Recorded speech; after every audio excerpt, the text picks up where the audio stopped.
آپ ڈپریشن میں کیوں جا رہے تھے بھائی؟ سر بس پریشان ہو رہا تھا کہ کیا غلطی ہو بیٹھی ہے اور کیا کروں اب، مطلب تو چینل بڑا دیکھ کے وہ میں راحت بس ملی؟ مطلب پریشان تھا نا. تو چینل کیسے مل گیا آپ کو ہمارا؟ بس میں مختلف میں جو ہے نا وہ سرچ آؤٹ کر رہا تھا کہ چیزیں مجھے سمجھ آئے ملے. ہاں تو مطلب ابھی تک مجھے وہ نہیں کوئی کیا آ رہا تھا، پھر وہ آپ کا قدرتی طور پہ لنک آیا، اس کو میں نے سنا ڈیٹیل میں، پھر کافی ویڈیوز آپ کی دیکھی، اوکے. تو پھر میں نے آپ کا نمبر پہ میسج کیا اور میں نے کہا اللہ کرے رپلائی آ جائے، تو آپ کا رپلائی آیا اور مطلب زندگی تھوڑی سی روشن ہوئی ہے ابھی. اللہ آپ کی زندگی کو ہمیشہ کے لیے روشن کر دے. تاریکیاں، ہمارا تو نور ٹی وی نام ہے نا. نور کا مطلب یہ ہوتا ہے کہ تاریکیوں کو ختم کرنے والا. جزاک اللہ. انشاءاللہ انشاءاللہ. تو سر بس آپ میں وہ جی آپ اپنی اہلیہ سے پوچھ لیں. اور یہ طلاقیں بیسکلی ٹھیک ہے. یہ طلاقیں نہیں ہوئی ہیں، کیونکہ آپ نے جو طلاقیں دی ہیں وہ اپنی بیوی سے ہم بستری کرنے کے بعد طلاقیں دی ہیں، اور ہم بستری کرنے کے بعد طلاقیں وقوع پذیر نہیں ہوتی. سعودی عرب کے علماء کا موقف یہی ہے. سعودی شیخ عبدالعزیز بن باز یہ کہتے ہیں کہ اگر ایک آدمی اپنی بیوی سے ایسی پاکی کی حالت میں طلاق دیتا ہے کہ اس نے اس کے ساتھ ہم بستری کی ہو، تو وہ طلاق قابل قبول نہیں ہے.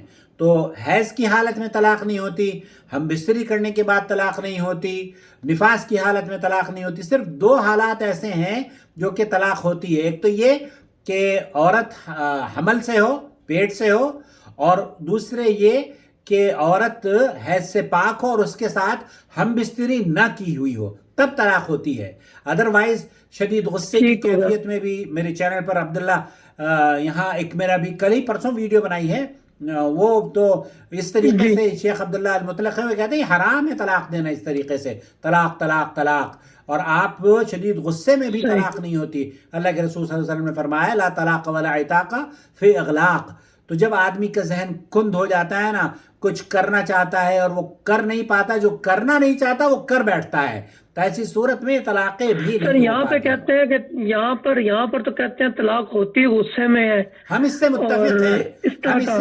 ہم اس سے متفق ہیں، لیکن غصے کی کیفیت بعض جی. مرتبہ یہ ہوتی ہے کہ آپ اپنے شعور میں رہتے ہیں. لیکن دوسری غصے کی جو کیفیت ہوتی ہے وہ یہ کہ آپ اپنا شعور کھو بیٹھیں.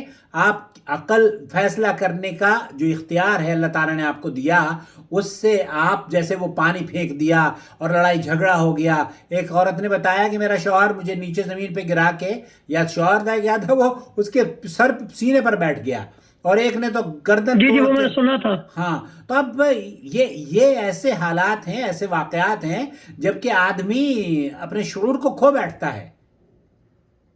جی تو ایسے شعور کو کھونے والے ٹھیک. کے لیے اللہ کے رسول صلی اللہ علیہ وسلم کی حدیث ہے، امام احمد نے اس کو روایت کیا ہے. عائشہ کہتی ہیں کہ لا طلاق ولا عتاق فی اغلاق. تو ایسی صورت میں اغلاق کہتے ہیں کہ جب انسان کا ذہن کند ہو جائے تو وہ طلاق ہی قبول نہیں کی جاتی. غصہ تو ہے ٹھیک ہو گیا. لیکن وہ شدید ترین جی غصہ ہے. آپ ایسے باہر ہو گیا ہے، آدمی مارنے مرنے کو تیار ہے. وہ خود بھی نقصان، ٹھیک ہے. اپنے آپ بھی نقصان میں ہے اور دوسروں کو بھی نقصان دے رہا ہے. شیخ ابن باز کہتے ہیں کہ ایسے آدمی کا جی یہ جو طلاق ہے اس کا فیصلہ اس کو یہ طلاق نہیں قبول کی جائے گی. وہ تو نقصان خود بھی پہنچا رہا ہے اپنی ذات کو، اور دوسری جو اس کی بیوی ہے اس کو بھی نقصان پہنچا رہا ہے. جی. بس سر میں وہ پہلی کا کنفرم کر کے